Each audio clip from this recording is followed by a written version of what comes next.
Hello gorgeous, it's Nita, and today we are back with this month's girl chat video. You guys, I am so excited because it is almost my birthday. Yes girl, you guys should be watching this on Thursday, October 27th, I believe. My birthday is October 30th and I will be 35 years old. Yes girl, 35. Thank God. And so the theme of this month's girl chat video, I've been in a reflective mood, just kind of thinking on things. Of course, I feel like every birthday we all go through that moment. And I want to share with you guys just some lessons and things that I've learned and some stuff that I'm not going to say things I wish I knew, but if I could go back and talk to my younger self, this is what I would tell myself in my 20s and my early 30s. So if you're interested, pour you up a glass of wine, champagne, water, whatever you want, get your little snack, and let's kick back for today's girl chat video. So the first lesson or the thing I would tell my younger self is never a failure, always a lesson. Girl, bet on yourself, okay? Now, I know this seems a little bit cliche, girl. Everybody say that, never a failure, always a lesson, whatever, but it is the truth. I don't believe in failure these days. I wasn't always that way, but these days I don't believe in failure, and let me tell you why.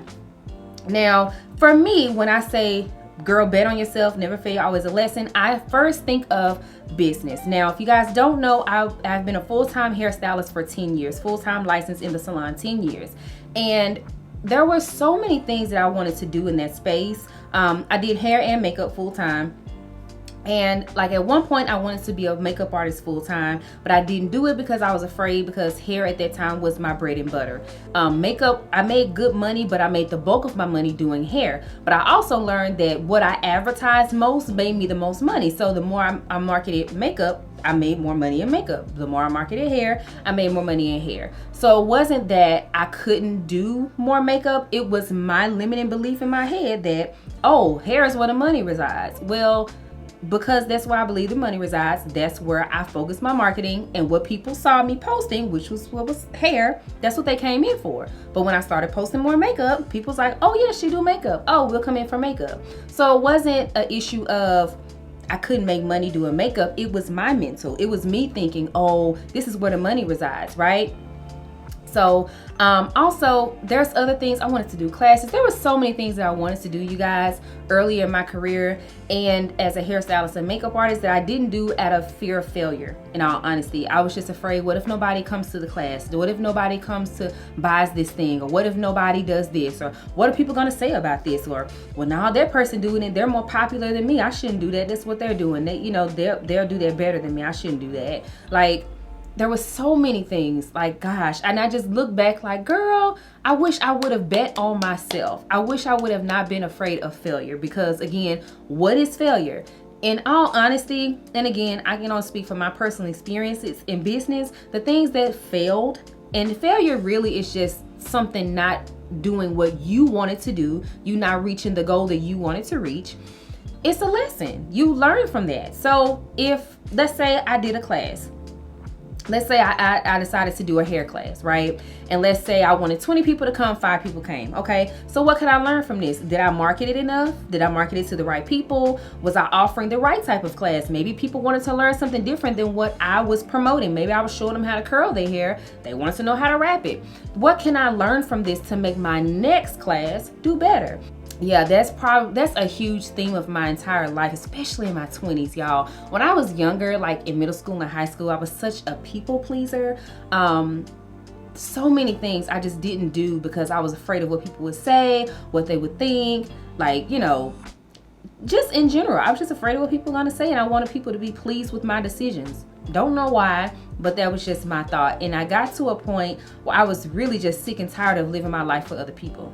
That's just how I got over that. I was tired. It was things I wanted to do, and I was tired of my own excuses. I was tired of being afraid of it, and I was like, you know what? I'm just gonna go for it. And it was the best decision I could have ever made, because I'm truly living my life for me, because I want to do these things, or I don't want to do these things, or whatever. And if it doesn't work, okay, it don't work, but at least I tried. And I'm not looking back saying shoulda, woulda, coulda, So that is the first thing that I would say. Never a failure, always a lesson. And girl, bet on yourself, okay? The only failure in my mind is not trying. All right, so the second lesson that I would say that I've learned, and what I would tell my younger self, is, girl, stop making excuses for these men. period. Okay, we make so many excuses for men, or whoever it is you're dating, whoever you like. We make so many excuses.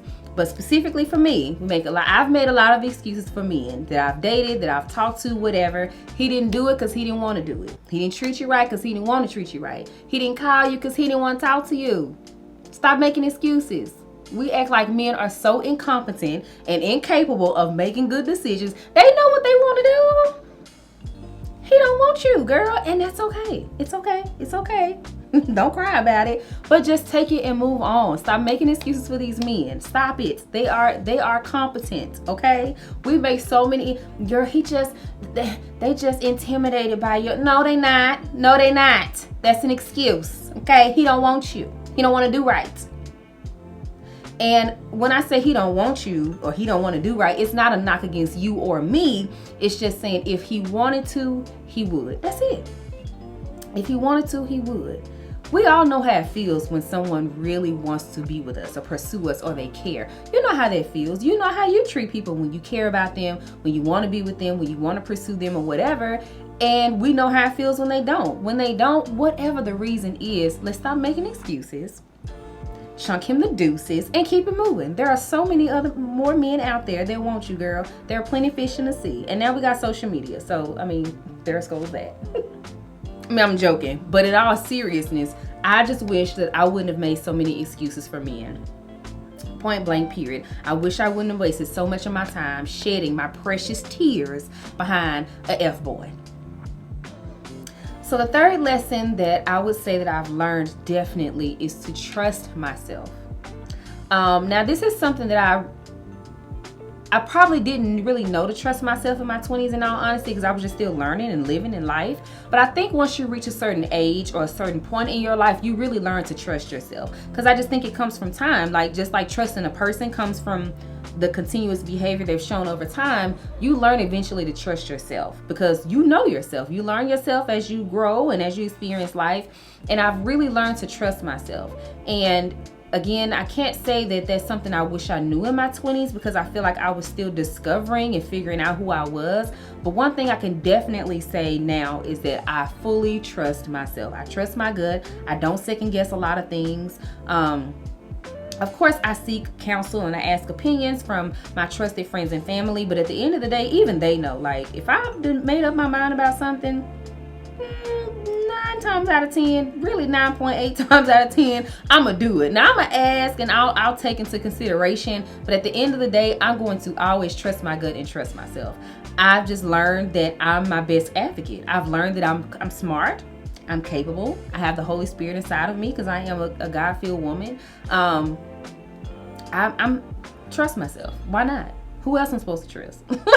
Or who else would have my best interest at heart outside of me and God, And I just think that that's something that definitely comes with time and growth and maturity, especially. And I don't think there's a certain age you get, but I definitely feel like for me, especially once I became a mother and matured in that way too, I can definitely say that I've just learned to trust myself. And like I said, in my 20s, I would have told myself to trust my gut, but I think in my 20s, I was just still developing and figuring out what that was. But I can definitely say now that I am fully capable of trusting myself. I trust my gut. I trust what I know.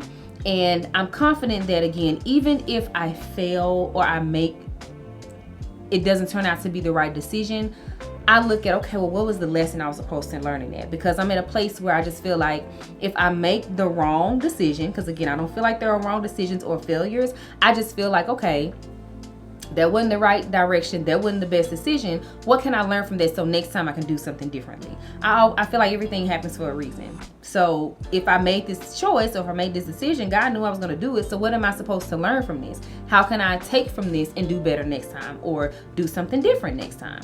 So that leads into my third, I don't know if this is 4 or 3.5, but I'm going to say one thing that I wish I wouldn't have done was I spent so much time beating myself up behind being a single parent. I guess that does lead into number 4. It is give yourself some grace, sis. For me, being a single parent was probably the biggest failure of my life.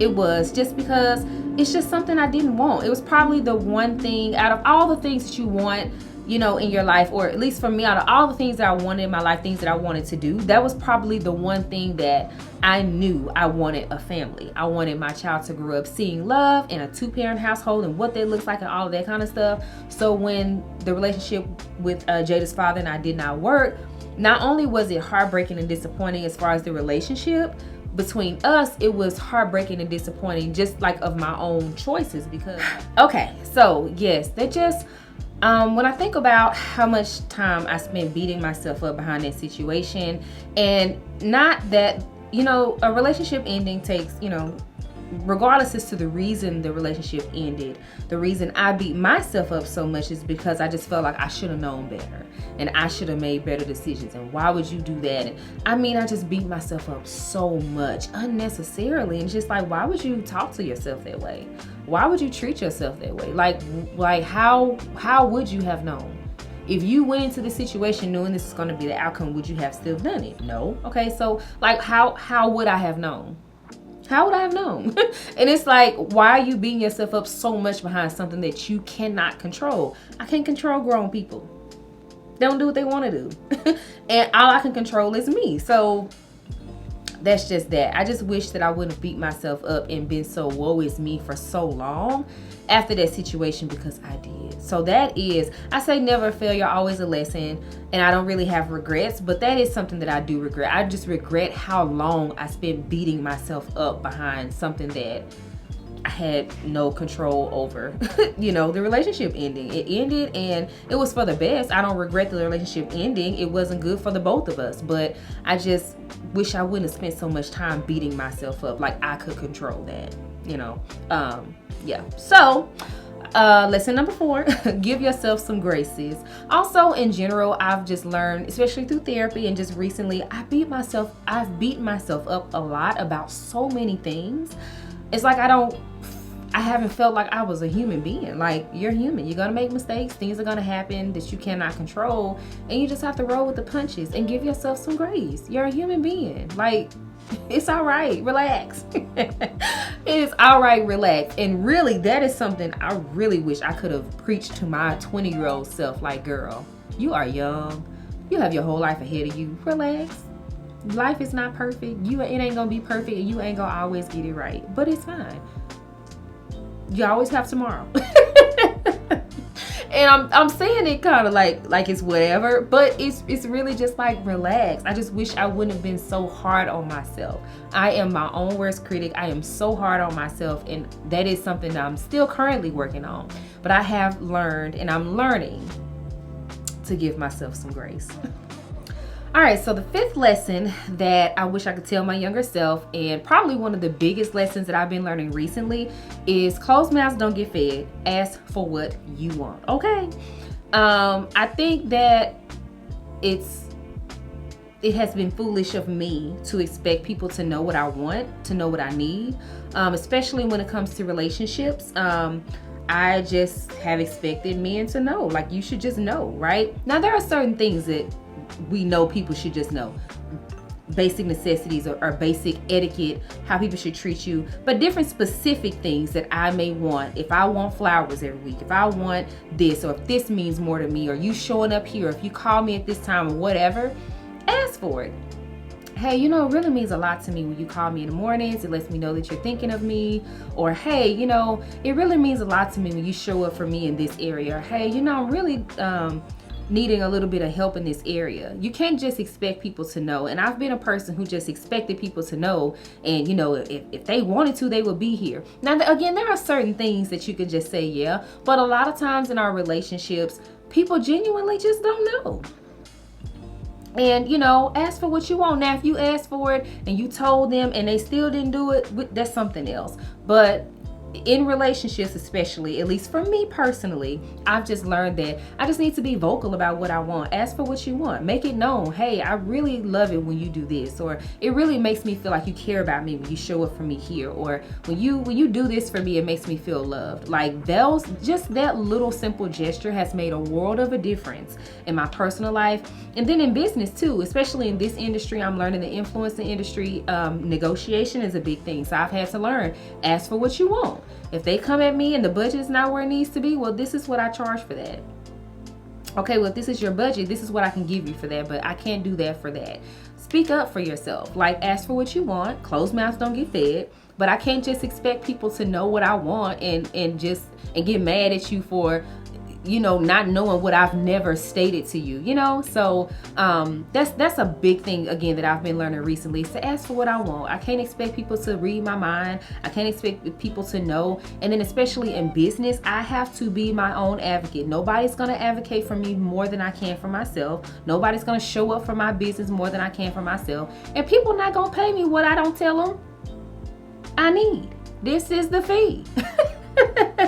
This is the fee. This is what I'm worth. This is what I charge, and that's on period. We make no what am I trying to say? I don't explain why the rate is the rate. The rate is the rate. That's why you calling me, because you know I do good work. But anyway, ask for what you want. Closed mouths don't get fed. Okay, that's a good one. That's been a good one recently.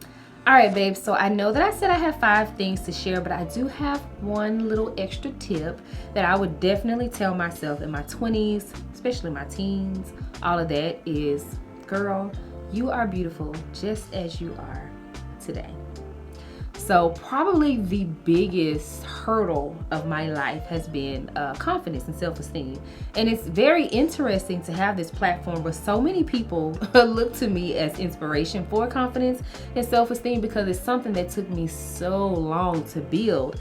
And if I'm honest, it's currently something I have to work to make sure it stays where it is, because being on social media, having a platform, you know, people come for you every day, and it can be, if you're not mentally strong and if you're not truly confident. And when I say truly confident, again, I'm not talking about no little affirmation, not saying little, but I'm not talking about a false sense of self-esteem. If you don't have real true self-esteem, you will be in the corner crying at some of these comments and DMs and things that people say, because people have no couth on social media. But that's another story for another day. But yeah, like if sometimes I really wish that I had that I was on YouTube when I was kind of going through like my weight loss journey, especially because that was really when my self-esteem journey was in high gear, because I'll get into that another day. But I just really wish that people saw the journey, because it was work and it wasn't always what it is today. And it's easy for me to talk about it now, of course, because I've done the work. But a lot of times when you're on the other side and people don't see the work, they kind of feel like, I feel like they don't get it. Or sometimes I feel like you guys don't get it, right? But also, I knew that I could not have this platform in my early 20s and when I was going through those things, because girl, some of these comments would have had me balled up in the corner crying. No ma'am. So I'm built for it now, but I wish that I could have, just told myself, girl, you're beautiful just as you are today. Just as you are today. You don't have to change a thing. And not that I changed things to feel beautiful. I still wanted to change them, but I just wish that when I was going through the process of changing the things, I didn't even realize I was shedding a tear. When I was going through the process of changing those things, I felt a lot of times like my life will be so much better when this happens. My life will be so much better when I lose the weight. My life will be so much better when I, reach this level or make this money or do these things. My life is going to be so much better. And it's like, no. Yeah, life will be different, absolutely, but it's not that it'll be better, because every what they say, every level brings another devil. It's totally true, honey. So yeah, I really wish that I could go back and give myself a hug and say, girl, you are beautiful just as you are today.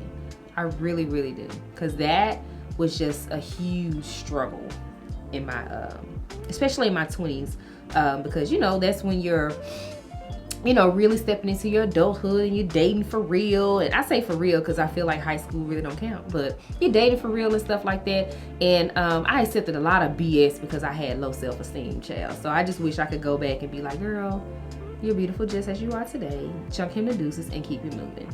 Okay. So leave a comment down below and let me know what words of wisdom you would have shared with your younger self, especially to my ladies in your 40s and your 50s and 60s. Girls, share the wisdom and the wealth down below, because we are watching and we want to learn. Well, I'm watching and I want to know what you would have shared with your younger self. Or if you have any words of wisdom you want to share with me, I'm always here for it. Leave it in the comments down below. As always, thank you guys so much for watching. Y'all, I am so excited about turning 35. I love birthdays, period, but I'm excited about turning 35. It's a milestone and I'm here for it. I'm just thankful to be here. I'm so excited and thankful for you guys. I appreciate your love and support as always. And thank you for watching. I'll see you in the next video. Cheers.